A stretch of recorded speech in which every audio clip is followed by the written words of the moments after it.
topic of my presentation reflects the book that I published recently, The Scaffolds of the Church, and I'd like to present to you some hypotheses of the book and to share with you some insights and probably to invite you to criticize those hypotheses. And the basic hypothesis of my ecclesiological project is that in the church we need to distinguish between its nature and what is around nature.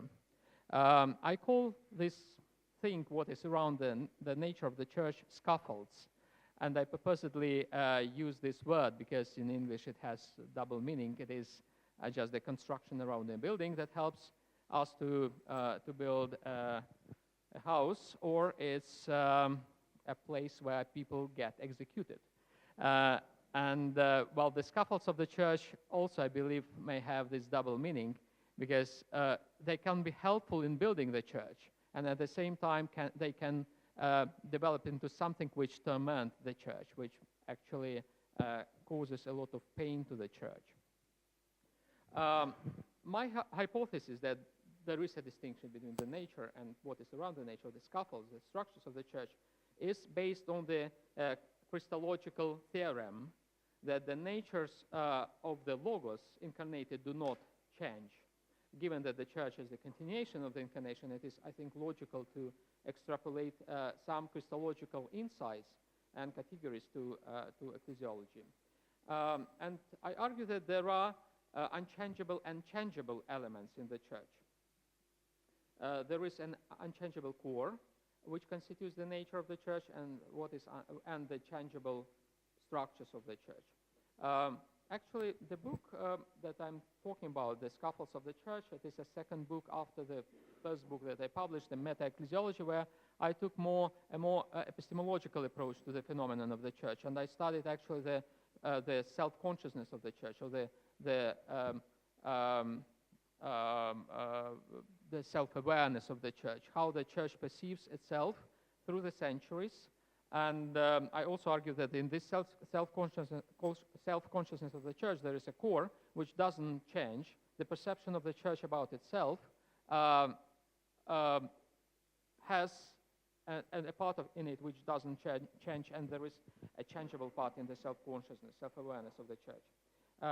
That's how I apply the epistemological approach to the self-consciousness of the church, and I actually try to play with the analytic philosophy and phenomenology to describe this self-consciousness of the church. In the scaffolds of the church, I apply structural analysis and distinguish between the unchangeable core of the church, which, as I said, which I call nature, and its structures. The criterion that I use to distinguish between them is Christological. Nature is what always existed in the church and never changed. Structures or scaffolds are elements of the church that emerged in time and changed. It's just like in Jesus Christ. We believe that the two natures of Christ, they never change. They didn't change. They don't change and will not change. And that is their basic feature. In the same sense, the nature of the church doesn't change either.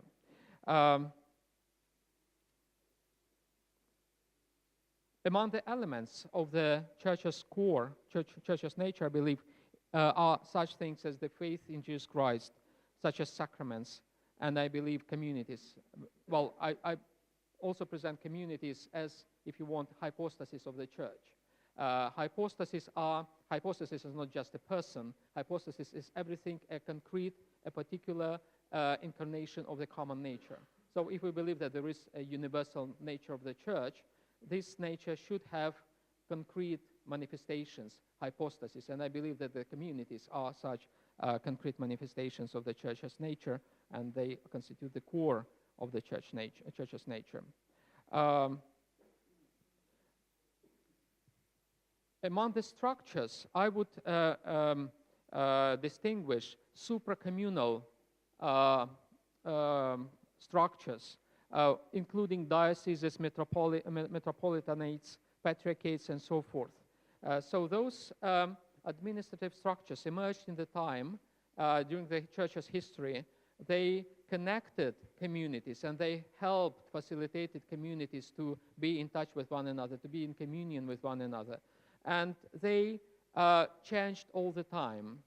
Therefore, I believe that there is a radical difference between a community and supracommunal structures that bridge communities. And while community is really important, it is at the core of the church. The supracommunal structures, including dioceses, patriarchates, and so forth, they are those scaffolds. They are rather a virtual reality of the church, if you want, in the modern language.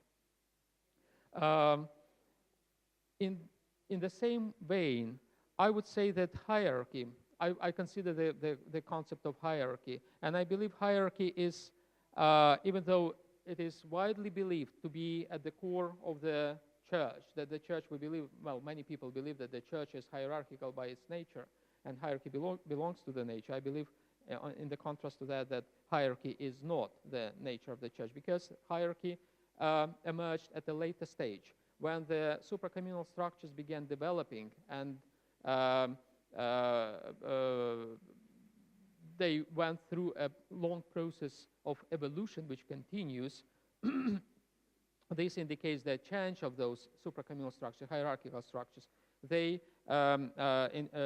change indicates that they are not a permanent feature of the church, that hierarchy is just a structure.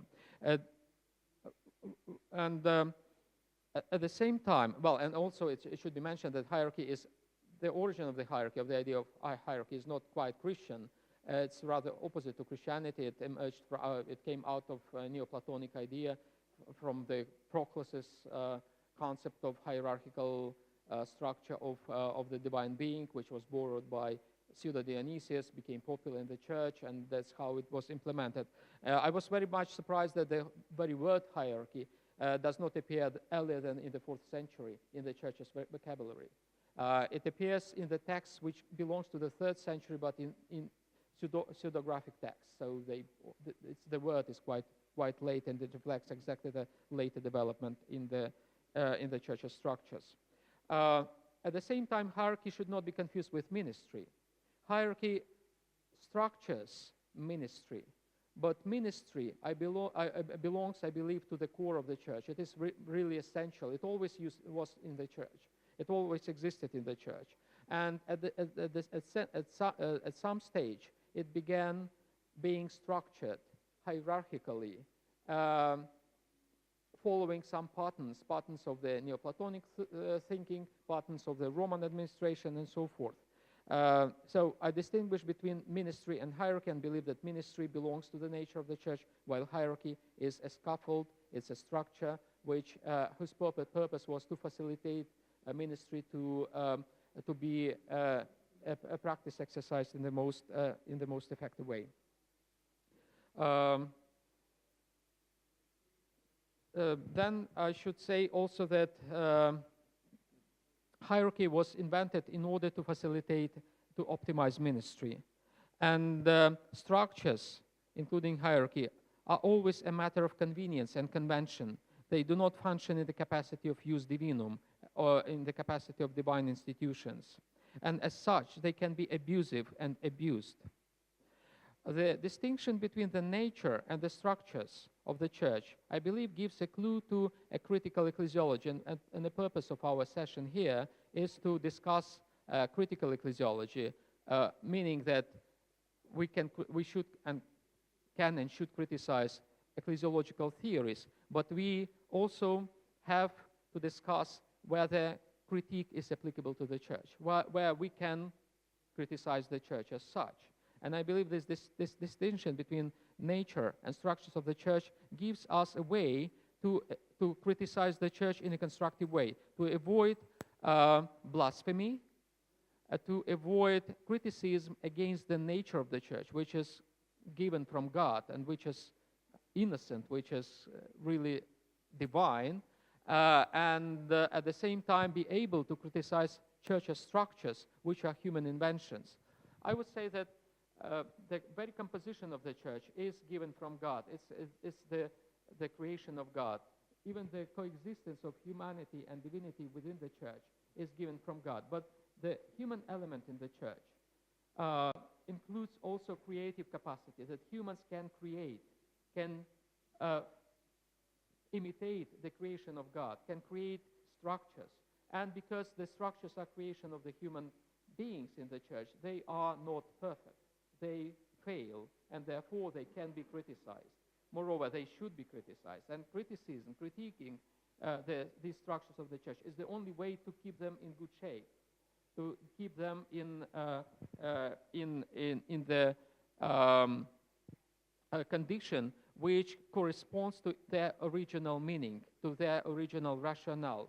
And that is the criterion of healthy structures. If the structures correspond to their initial, original meaning, rationale of why they were invented, why they were introduced to the church, then they function in the proper way. When they deviate from the original meaning, the structures, then they should be corrected and not exactly deconstructed, but rather reconstructed in accordance with their original meaning. And I believe that would be the purpose of the critical ecclesiology.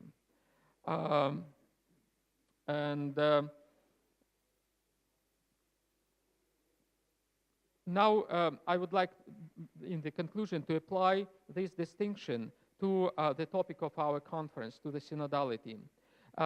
We just finished, as Johannes Oldemann just announced, that we've just finished a study about the primacy and synodality by St. Irenaeus group, which was a major achievement of a work which lasted for over 10 years. And this is really an achievement, a landmark in the perception of primacy and synodality by both the Catholic and the Orthodox churches.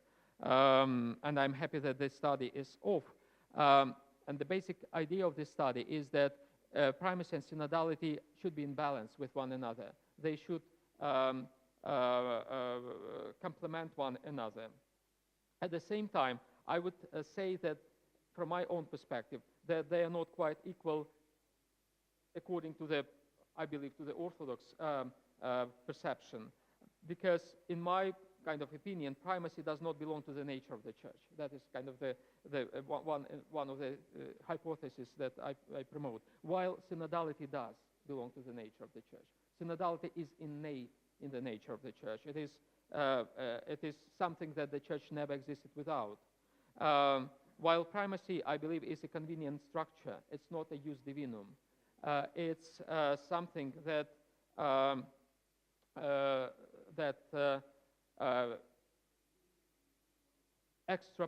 gets extrapolated, that projects to the structures of the church, primacy.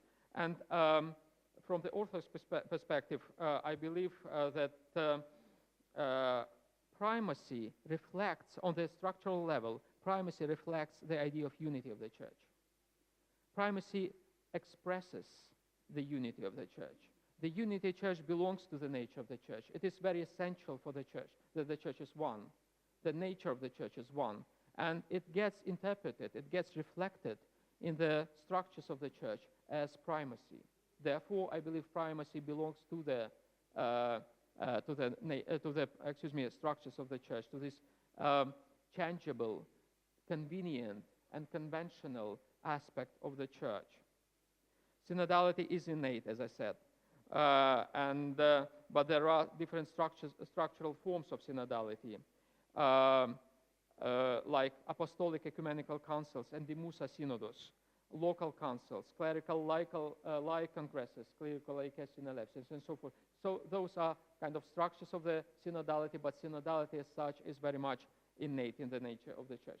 So I believe this may help to contribute to the realm, to the discipline of critical theology, critical ecclesiology, this distinction. I hope that this may help to contribute to the dialogue, particularly Orthodox Catholic dialogue.